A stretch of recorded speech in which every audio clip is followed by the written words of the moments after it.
एक समय की बात है, एक अमीर आदमी के पास एक सुंदर और कीमती ऊँट था। वह ऊँट बहुत मेहनती था और अपने मालिक की हर बात मानता था।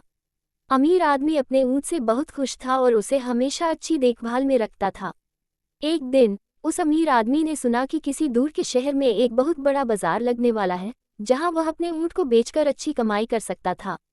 उसने सोचा, मेरा ऊँट इतना सुंदर और स्वस्थ है कि इसे बेचने पर मुझे बहुत सारे पैसे मिलेंगे। अगले दिन वह अपने ऊँट के साथ उस बाजार की ओर निकल पड़ा। रास्ते में एक नदी आई। नदी बहुत गहरी थी, लेकिन उसमें कोई पुल नहीं था। अमीर आदमी चिंतित हो गया कि वह इस नदी को कैसे पार करेगा। तभी उसने देखा कि नदी के पास एक छोटी नाव खड़ी थी। नाव का मालिक वहां बैठा हुआ था। अमीर आदमी ने उससे पूछा, क्या तुम मुझे और मेरे ऊँट को इस नदी के पार ले जा सकते हो? नाविक ने उत्तर दिया, हाँ, मैं तुम्हें नदी के पार ले जा सकता हूँ, लेकिन तुम्हें इसके लिए मुझे पैसे देने होंगे। अमीर आदमी ने सोचा, अगर मैं पैसे दूंगा तो मेरे मुनाफे में कमी हो जाएगी। उसने नाविक से कहा, मुझे नदी के पार ले चलो, लेकिन मैं तुम्हें ज्यादा पैसे नहीं दूंगा। नाविक ने कहा, तुम्हें जितना उचित लगे उतने ही पैसे देना।